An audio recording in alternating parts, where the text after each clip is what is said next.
dating ordinaryong empleyado lang na ngayon nagsusuot ng luxury brands, mayroong mamahaling ari-arian at sasakyan ang ngayon pinakapinagkakatiwalaang opisyal ni dating Speaker Martin Romualdez.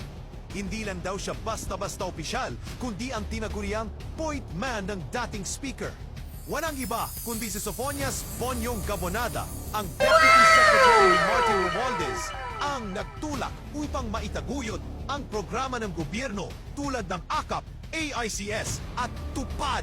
Imbes na makatulong sa taong bayan, ay ginamit ang mga proyektong ito para maging reward sa mga loyal na kaalyado ng dating speaker. Siya din ang nagdidikta sa mga opisyal ng DPWH kung kanino i-award ang kontrata kahit may nanalo na, para paboran ang kontraktor na may pakinabang sa kanila, kahit papalpak ang trabaho nito.